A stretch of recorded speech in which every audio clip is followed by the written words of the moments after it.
mananampalataya na nilagay ng Diyos sa tagapanguna na ginagawa ng matapat ang kanilang binigay na gawain ng Panginoon. And that is in pastoring the church of God. At ang sabi ng salita ng Diyos dito, and are over you. They are God-delegated authority. Sila ay otoridad na nilagay ng Diyos. At isang mga tao at kamihong mga manggagawa ay may otoridad at ito'y otoridad na galing sa Panginoon. But again, kagaya ng sinabi ni Pablo sa mga anak, children, obey your parents in the Lord. Pagdating din sa mga manggagawa, those who are over you in the Lord. Nandoon ang mga manggagawa na nilagay ng Diyos at sila ay may otoridad. At ang limitasyon ng otoridad nito ay sa mga bagay patungkol sa Panginoon. Ang otoridad ng isang pastor ay limitado sa mga bagay na ibinigay ng Diyos. Sang-ayon sa kalooban ng Diyos, nakabase sa salita ng Panginoon, at ang otoridad ng pastor ay ituro, i-implement, ipagawa, ipasunod ang sang-ayon sa sinasabi ng salita ng Panginoon. Labas sa Bible, walang otoridad ang pastor. Labas sa inutos na gawain ng Panginoon, walang otoridad ang pastor. Remember, we hold to sola scriptura. At ang isang ibig sabihin nito, na ang tanging nagtatali sa konsensya ng mananampalataya, hindi ang salita ng pastor, kung hindi ang salita ng Diyos. Ang otoridad ng pastor, kung lalapit siya sa isang mananampalataya, ay sabihin niya, hindi thus saith the pastor, kundi thus saith the Lord. Kapatid, ito ang dapat mong gawin. Yun ang otoridad ng pastor. Hindi ito otoridad na nanggagaling sa kanyang sarili, nanggagaling sa taas ng kanyang napag-aralan o sa dami ng kanyang nalalaman, kundi ito'y otoridad na galing sa Panginoon. It is a mediated authority. Meron hong mga Kristiyano o mayroong mga manggagawa, and I know the fact na mayroong mga manggagawa na inaabuso ang otoridad na ito. Na sila'y umaasta bilang mga diktador, umaastang mga hari. And as we have studied, sa sinabi ang mismo ni Apostol Pedro sa verse number 3, 1 Peter chapter 5, neither as being lords over God's heritage. Hindi tayo dapat maging Panginoon sa mga tao ng Diyos, kundi dapat patuloy ang Panginoon ang naghahari sa buhay ng mga mananampalataya. At ang otoridad ng mga manggagawa ay ang kagamitan ng Panginoon para ito patupad ang mga paghahari na ito ng Diyos sa kanyang iglesia. Isang magandang ilustrasyon ay patungkol sa Pasko. Alam ko sa iba, ito'y matinding usapin, lalo na ay 19 na araw na lamang, meron pa kayong 19 na araw para magbalot ng regalo. Para kahit huwag nyo na ibalot, dagdag gastos pa ho yun, pwede. Tumatanggap po ako ng hindi nakabalot. Pero yung usapin na dapat bang magdiwang ng Pasko ang Kristiyano, at ang medyo, ko doon ay yung salitang dapat, kasi pag hindi mo ginawa yung dapat, edi kasalanan. Pwede ba? Maaari ba? O alalahanin natin yung sinabi ng salita ng Diyos sa Romans 14 verse 5, one man estimate one day above another, another estimate every day alike. Let every man be fully persuaded in his own mind. Alam nyo, meron mga pastor, hindi mo kailangan maunawaan, hindi mo kailangan makumbinsi, kailangan mo lang sumunod sa akin, akong pastor mo. And that is not the case. The best that we can do is open the Word of God at ipakita ang katotohanan ng Diyos. Ito kapatid, ito ang salita ng Panginoon. And that is the scope and the limit of our authority. Kagaya, at gusto ko lang ho bigyan ng paalala kung paano ang misis ay nagpapasakop sa mister. Tinatawag ng Diyos ang misis na magpailalim sa mister. Hindi ito nangangahulugan na inferior ang babae. Ito nangangahulugan na mas mababa ang halaga. Hindi ibig sabihin na second class ang misis. No, it just means na merong different design. At ganun din sa iglesia. Ang katotohanan na nilagay ng Panginoon ng mga pastor bilang tagapanguna, at sila ay binigyan ng Diyos na otoridad, hindi ibig sabihin na, mas mataas kami kaysa sa inyo. No. Tayo ay pantay-pantay, pawang mga makasalanan na niligtas ng biyaya ng Panginoon na dumadaan patuloy sa buhay o sa proseso ng pagbabanal ng Panginoon. Ang mga pastor ay meron pa rin pinaglalaban ng kasalanan at ang mga pastor ay mga tupa rin na kagaya ng mga mananampalataya. Pero may kakaibang disenyo. Binigyan o tinawag ng Diyos sa isang responsibilidad na kailangan pangunahan, pakainin, alagaan ang iglesia ng ating Panginoong Hesukristo. Yes, we are given authority. Yes, we are given leadership. Yes, sinabi ng Bible, we are over you in the Lord, but we are not above you. Hindi ibig sabihin na mas mataas kami. Huwag niyo sanang isipin na ang Diyos, ang mga anghel, tapos ang mga pastor, tapos mga Kristiyano. No. Tayo ay pantay-pantay. Pero tinawag kami ng Diyos sa gawain. And by the way, kung merong maling kaisipan na umaaligid-aligid na ang pastor ay mas mataas, kailangan nilang pag-aralan kung anong ibig sabihin ng salitang minister.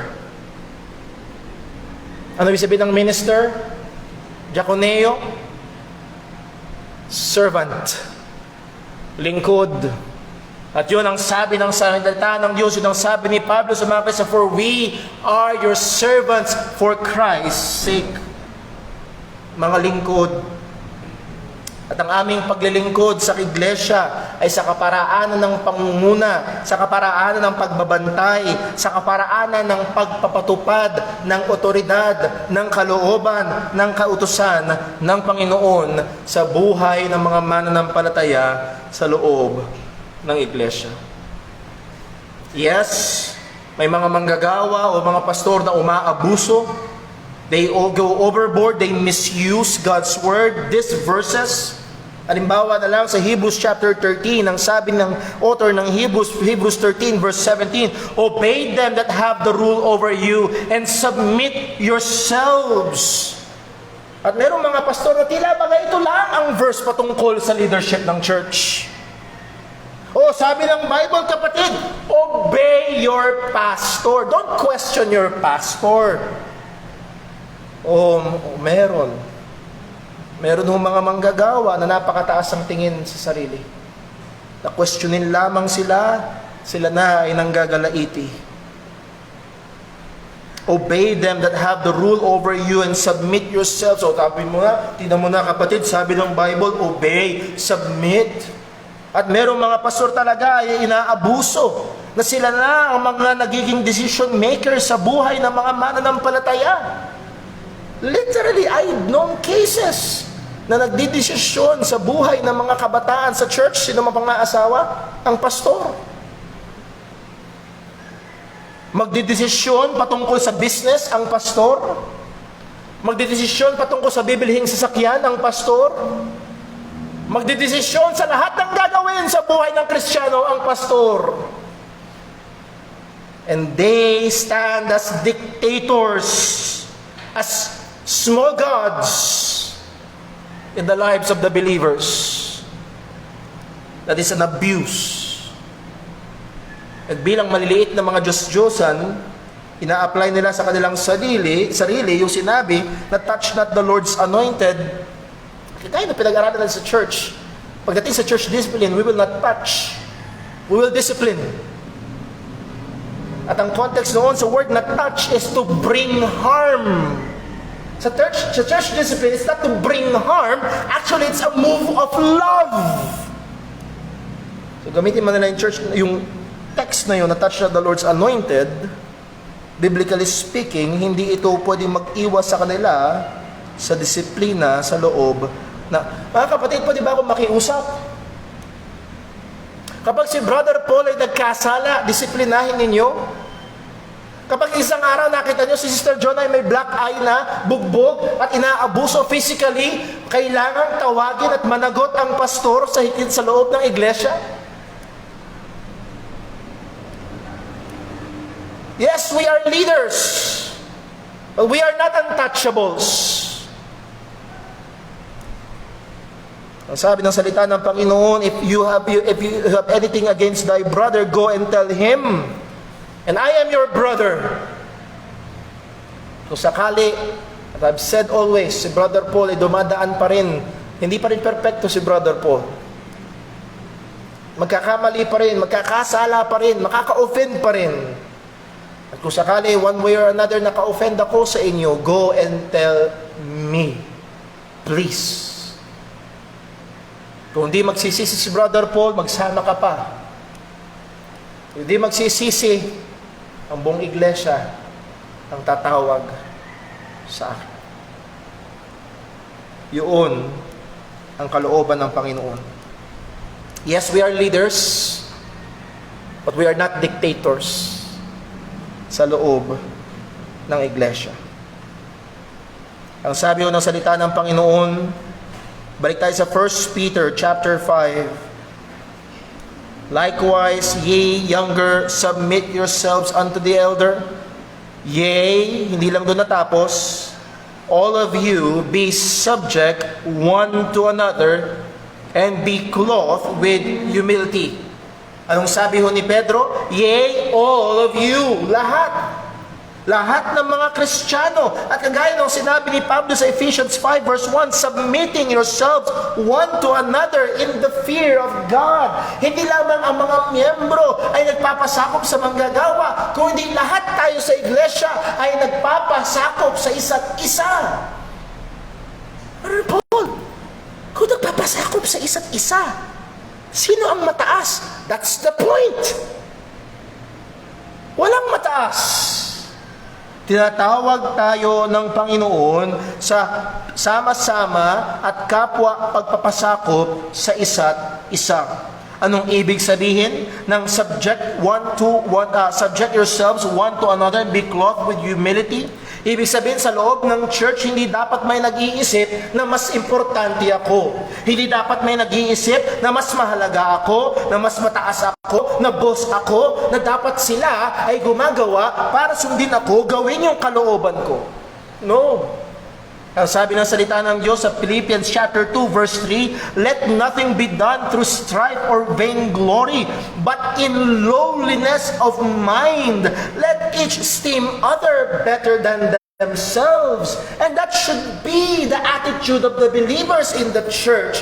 Tayo, pag tumitingin tayo sa iba, meron tayong pagpapakumbaba ng ating kaisipan, ng ating approach sa kapatiran na hindi, mas mataas ako sa iyo, sumunod ka. Mas mataas ako sa iyo, paglingkuran mo ko.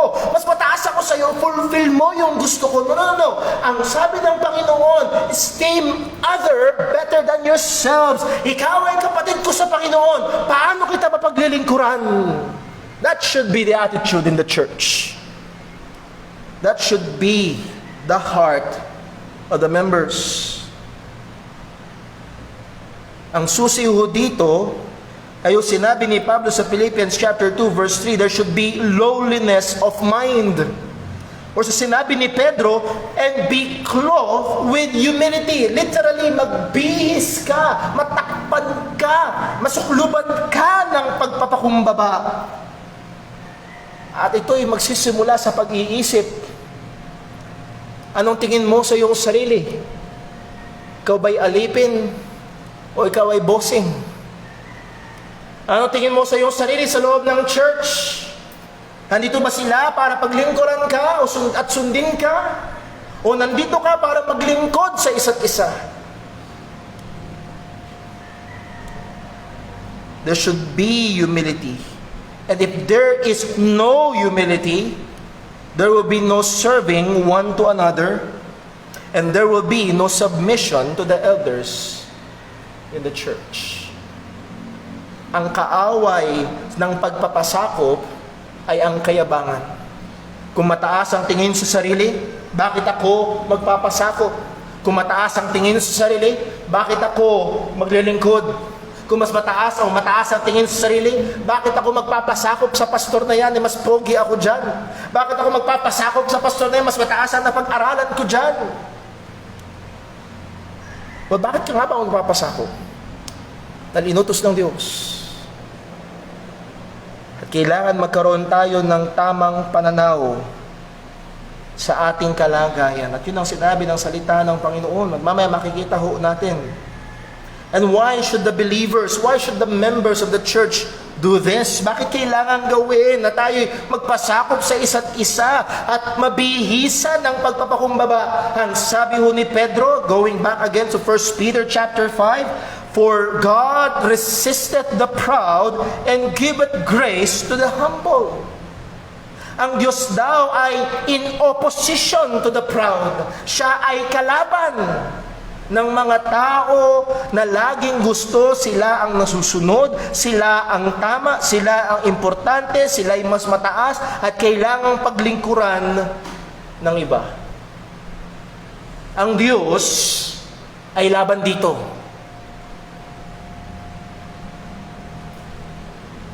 Hindi ka maaaring mag-claim ng submission sa Panginoon if you do not submit to His delegated authority in the church.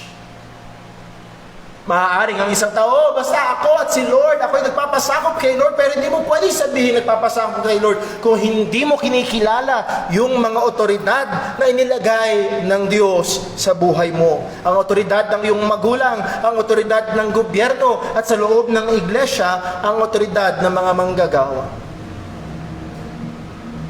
If we are proud and resisting submission, then we are resisting God. Balik tayo sa Romans chapter, puntahan natin sa Romans chapter 13. So lang makita natin yung prinsipyo na ito. Romans chapter 13, ang sabi ni Apostol Pablo, verse 1, let every soul be subject unto the higher powers, for there is no power but of God, and the powers that be are ordained of God. So itong mga otoridad, yes, they are not perfect, but they are ordained of God. Verse 2, whosoever therefore resisted the power, what? Resisted the ordinance of God. Ang kanilang lalabanan, ultimately, walang iba kung hindi ang Diyos. Now, I'm not saying na wala tayong karapatan na wala tayong o hindi tayo dati paglalaban ng ating karapatan, lalo na kung sinisikil ang pananampalataya at pagsamba sa Panginoon. Kundi gusto kong makita ho natin ang katotohanan, we resist the authority na nilagay ng Diyos. We are resisting God. And sinong gagawa nun? The proud. And if you're resisting God, take note, God will also resist you. Hindi siya para sa iyo, siya ay kalaban mo. For God resisted the proud, and the great thing na sinabi rin ni Apostol Pedro ito, but giveth grace to the humble. Andun ang pagbibigay ng biyaya ng Diyos sa nagpapakumbaba. Andun ang biyaya ng Diyos sa nagpapasakop. Handon ang biyaya ng Panginoon sa mga tao, nandun ang mapagkumbabang kalooban at sumusunod sa mga otoridad na inilagay ng Diyos, particularly sa loob ng iglesia. Now, hindi ito limitado sa loob ng church. God resisted the proud and giveth grace to the humble, even inside the home. Minsan, napag-usapan ho namin mag-asawa ang ilang mga kaibigan niya at napag-usapan namin na yung isang kaibigan niya ganito, ina-under yung mister at parang seemingly nagwo-work, seemingly masaya, but that is not the design of God.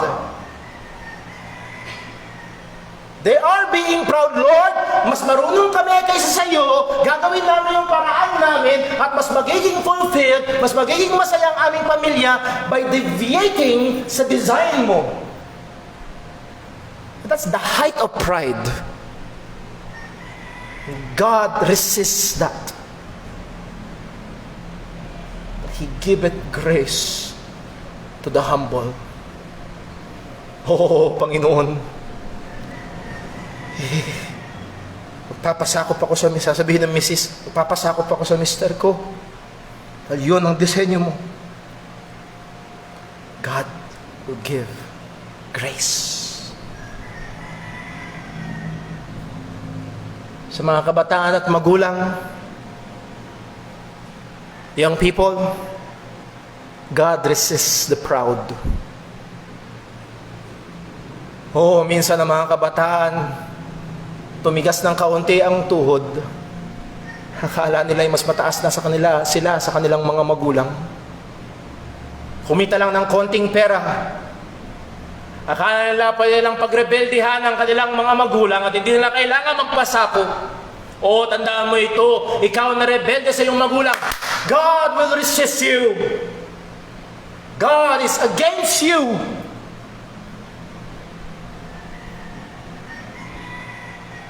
Pero ikaw yung magpapakumbaba at nagpapasako, God gives grace to the humble.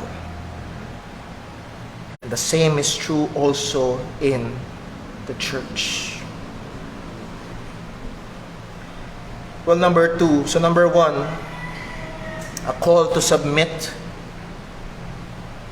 Number 2, a call to humility. And again, it just carries over. Kung sinabi ho ni si Apostol Pedro, God resisted the proud and gave grace to the humble. At ang kanyang sabi ngayon, if that is the case now, kung yun ang katotohanan, anong dapat gawin ng mga mananampalataya? Verse 6, humble yourselves therefore under the mighty hand of God, that He may exalt you in due time. Sinabi niya, humble yourselves. You must willingly humble yourselves. Ikaw ay kusang loob na magkaroon ng kaisipan ng pagpapakumbaba, na ipasakop mo ang iyong sarili sa mga tagapanguna na nilagay ng Panginoon. Humble yourselves therefore under the mighty hand of God. The word humble meaning to have a modest opinion of oneself. The word modest, limited or reserved. Hindi mapagmalaki sa sarili, hindi mataas ang tingin sa sarili. Sabi ng Romans chapter 12 verse 3, For I say, sabi ni Pablo, through the grace given to me, to every man that is among you, not to think of himself more highly than he ought to think, but to think soberly. Ay, meron mga tao talagang taas ng tingin sa sarili. And si Brother Paul, hindi accepted doon. Naalala ko nung ako'y bata pa lamang na nangangaral, 18, 19 years old, nabibigyan ng pagkakataon para mangaral sa church. Hate na hate ko kapag nilalagay ako sa prayer meeting. Ayoko kapag sa Sunday evening, pang Sunday morning ako, yun ang tingin ko sa sarili ko. Ako ang ilalagay mo pag konti ang tao. Hindi, dapat pag marami ang tao, ako ang magpe-preach. Hindi ba yun kahambugan? Ang sabi ng salita ng Panginoon, think soberly. That is, have a right thinking, a right estimation of yourself. Hindi yung masyado mo namang ibababa ang yung sarili. Ako'y uod lamang sa harapan ng Panginoon, wala akong kayang. Hindi, binigyan ka ng kakayahan ng Panginoon. Meron kang dapat gawin. Hindi naman sobra na masyado namang pagdedegrade ng iyong sarili, kung hindi proper estimation. Hindi mapagmataas, hindi pagbibigay ng pagtataas ng sariling puri. Kundi again, sabi ni Apostol Pablo sa Philippians chapter 2 verse 3, but in lowliness of mind, nandoon ang kaisipan na tayo ay may tamang estima ng ating sarili. Ano nung tamang estimasyon natin sa ating sarili? Hindi tayo mataas. Kundi tayo ay mga makasalan ng pinahabagan ng Panginoon, at tayong lahat ay mga lingkod ng Panginoon. So it all starts in the mind. And again, ito'y dapat magsimula sa kaisipan. At alam niyo, may mga tao na sa kanilang akto, magpapakumbaba. Alam mo yun, sa kanilang akto, nagbibigay sila ng upuan. Sa kanilang akto, sila nagsaserve ng pagkain sa mga kapatiran o tumutulong. Pero sa kanilang isip, ang hirap ko ba ginagawa ito? It must begin first as an attitude of the mind. In lowliness. Hindi loneliness, kundi lowliness of mind. Hindi mataas na estima sa sarili, kundi maayos, tamang estima sa sarili, sang-ayon sa larawan na pinipinta ng Panginoon. Anong sabi pa ni Apostol Pedro? Humble yourselves therefore under the mighty hand of God. And this is a familiar expression sa salita ng Panginoon. It expresses the power of God, the omnipotence of God, the authority of God, or in short, the sovereignty of God. Ikaw ay magpakumbaba sa ilalim ng soberanong kapangyarihan ng Panginoon. Ikaw ay magpailalim dito. Ikaw ay magpailalim sa proteksyon nito. Ikaw ay pumaloob sa kalagayang ito na ikaw ay nagpapakumbaba sa harapan ng Diyos. O minsan maaari ang mga mananampalataya ay mag-isip, pag ako ay nagpakumbaba, baka ako abusuhin. Pag ako ay nagpakumbaba, baka ako malagay sa disadvantage. Pag ako ay nagpakumbaba, baka ako ay mapag-iwanan. O lalo na sa career. Nandun yung tagisan ng lakas, tagisan ng katalino, tagisan, lagi ng tagisan. At walang halos lugar sa pagpapakumbaba. I'm not saying na maging mediocre ang mga Kristiyano. Pero may mga pagkakataon na malalagay ka sa sitwasyon o pag nagpakumbaba ako ay aabusuhin, ako'y malalagay sa alanganin. But remember, you're under the mighty hand of God. Hindi ko ibig sabihin na ilagay mo lagi ang sarili mo sa alanganin. Pero kung dumating sa pagkakataon na alang-alang sa iyong patutuo bilang Kristiyano, alang-alang sa pangalan ng ating Panginoong Jesucristo, ay kinakailangan mo ipakumbaba ang iyong sarili. At maaaring magkaroon ka ng konting damage o ang reputasyon mo ay magkaroon ng konting marka. O ikaw ay put into disadvantage. But remember, you are under the sovereign hand of God. Siya ang may hawak ng sitwasyon. At kung hindi tayo mag-iingat, kadalasan ang isip natin, ako dapat ang may hawak, ako dapat ang masunod, hindi ko dapat kumbaba ang aking sarili, ako ay mapalalagay sa alanganin, ako ang kikilos, ako ang magpapatupad ng mga bagay na ito.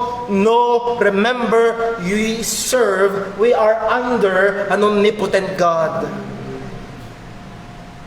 Anong sabi ho ni Pedro?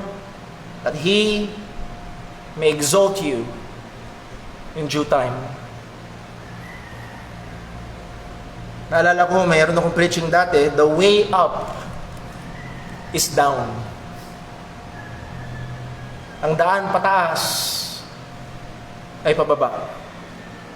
Kung ikaw ay magpapakumbaba sa harapan ng Panginoon, ang Diyos ang magtataas sa iyo in due time. At yung due time na yun ay hindi yung timetable natin, kundi ang timetable ng Panginoon. Sang-ayon sa kanyang kalooban, sang-ayon sa kanyang kapanahunan. Sabi ng Psalm 75 verse 5, lift not up your horn on high. At sa Psalm, ang horn ay ginagamit bilang simbolo ng, alam niyo yan sa mga hayop, pag mataas at laki yung horn nila, nagpapakita ng simbolo ng lakas nila, ng kapangyarihan nila. At ang sabi ng Psalm 75 verse 5, lift not up your horn on high. Speak not with stiff neck. Huwag kang magsalita na may katigasan ng leeg. For promotion cometh neither from the east, nor from the west, nor from the south. But God is the judge. He putteth down one and setteth up another. Sino nagbababa? Ang Diyos. Sino nagtataas? Ang Diyos. Point, the believer must always seek the route of humility. Laging hanapin, laging pagsumikapan, hindi ang makapanaig, kung hindi ang magpakumbaba. and God will exalt you in due time. Well, for the sake of time, let's go to point number 3. A call to trust. A call to trust. At medyo nahagingan na natin ito. 1 Peter chapter 5 verse 7. Casting all your care upon Him, for He careth for you. Yes, ang verse na ito ay madalas nakukot maging sa church natin. At madalas itong nababanggit tuwing prayer meeting. Yes? At sinasaysay na ibigay mo lahat, ilapag mo lahat, isalin mo lahat sa Panginoon ang iyong mga kabagabagan, ang iyong mga kabigatan, ang lahat ng iyong mga alalahanin, for He careth for you, and that is true. Inawit natin kanina, I must tell Jesus all of my sorrows, I cannot bear my burdens alone. We can cast all, and we must cast all our cares upon Him.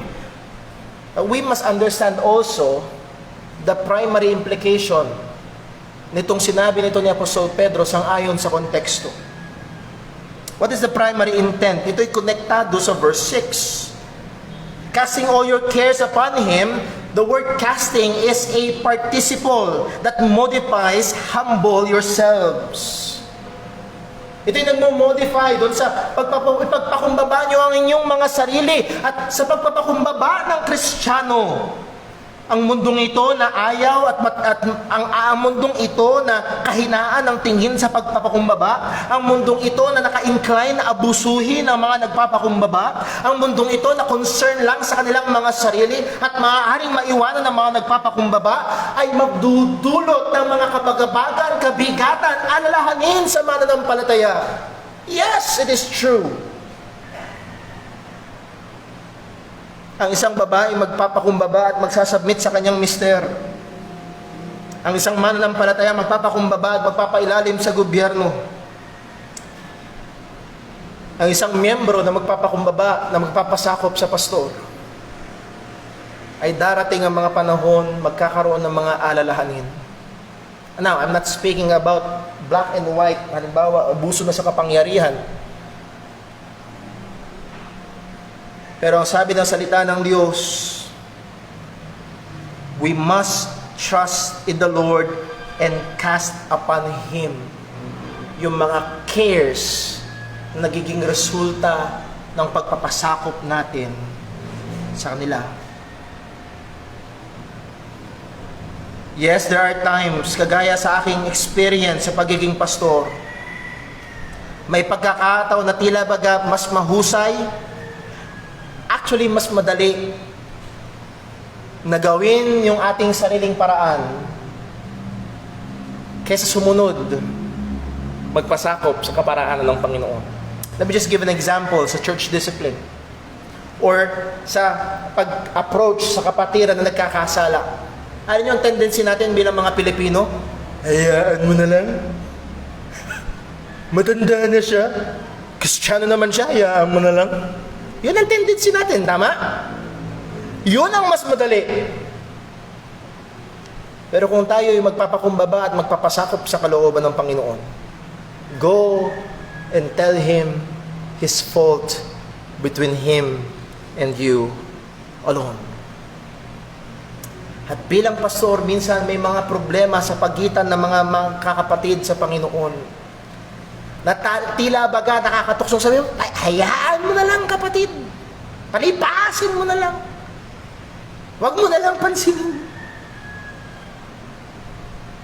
Pero dumating ang pagkakataon na pinayuhan ko ho ang ating kapatid, isang kapatiran natin. Ito ang sabi ng salita ng Diyos. Hindi ito madali. Ito ay mahirap. At pwede silang magalit. Pwedeng magalit. At yung ating kapatid sa Panginoon na yun, ayoko magalit sila, ayoko ma-open sila, ayoko masaktan sila. Alam niyo ang hamon? To cast all that care upon Him and to submit to God. Submission and humility in an imperfect world will produce care. Yes? Ang pagpapailalim, pagpapakumbaba sa hindi perpekto, sa mundong apektado ng kasalanan, it will produce cares. Ang daming alalahanin, paano pag ganito, paano pag ganito, paano. Casting all your cares upon Him. And sometimes, andun yung kadelikaduhan ng tingin natin, Lord, parang mas maganda yata kapag hindi kita sinunod. Parang mas magaganda yata pag ginawa ko yung paraan namin. Remember, He cares for you. Sa biyaya ng Panginoon, yung ating kapatid na sinabihan ko, itong sabi ng Panginoon, go and tell him. Actually, hindi go and tell your pastor, go and tell him. Ginawa niya yun. At bilang pastor, ay kung may excited ako. Excited ako.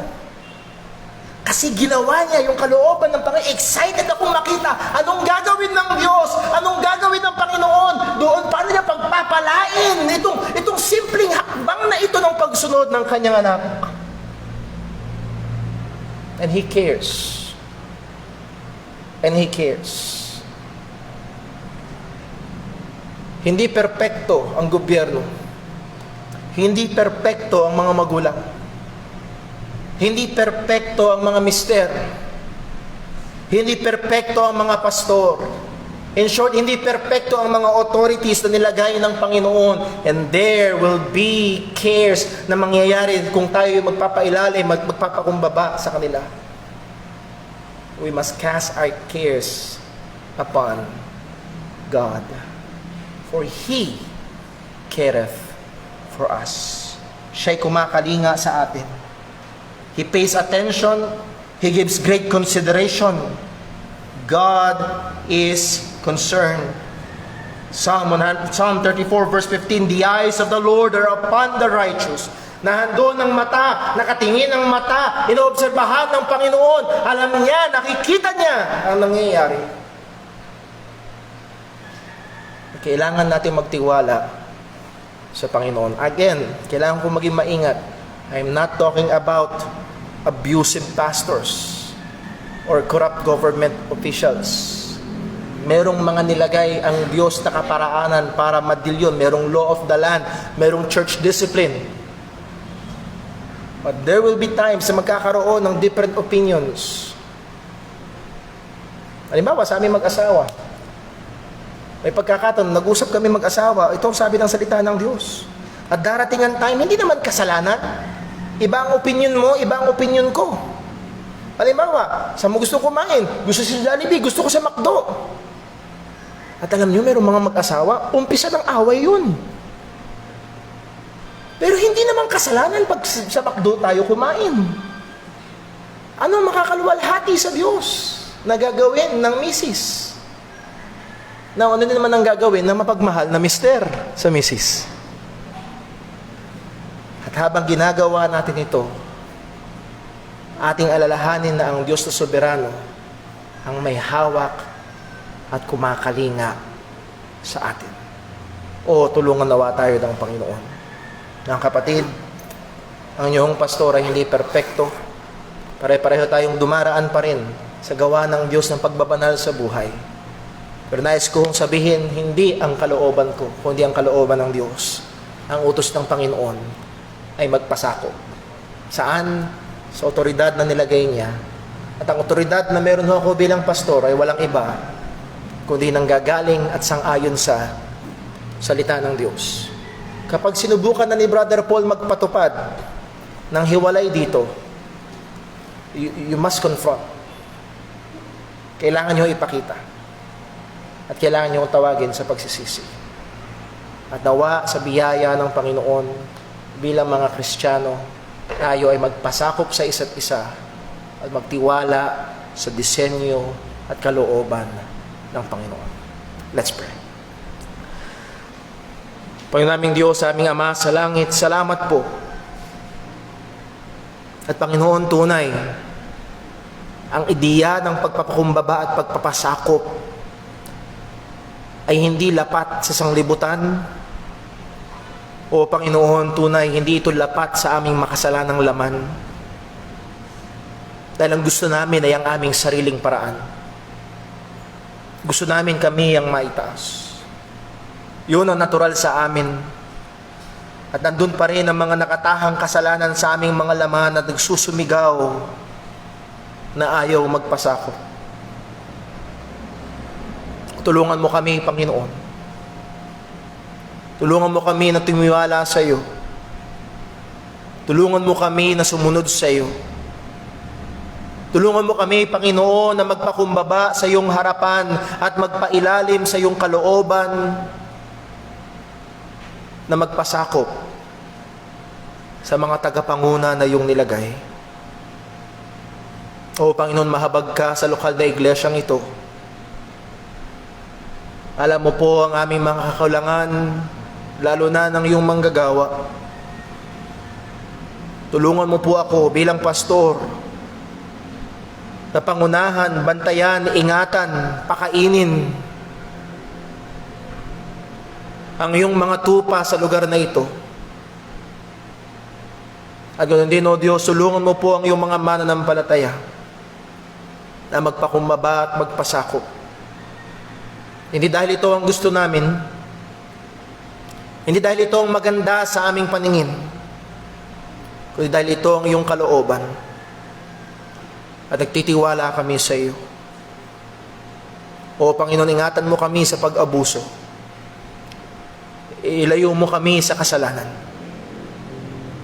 Nawa, patuloy mo kaming bihisan ng pagpapakumbaba kung paano ang aming Panginoong Hesus ay nagpakumbaba at sumunod sa iyong kalooban.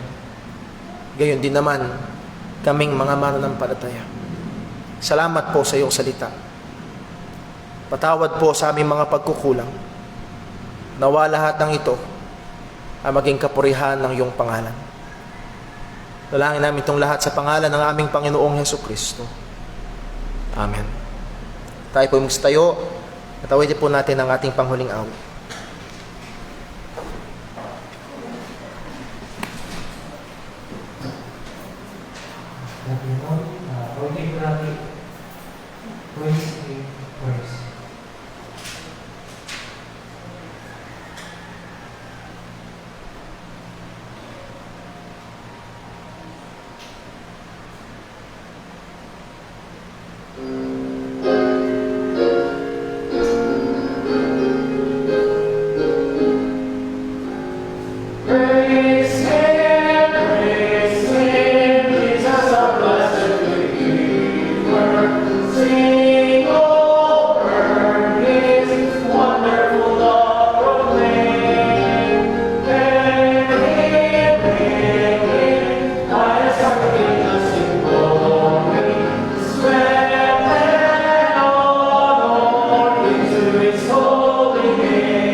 O muli ho mga kapatid, purihin ang Panginoon.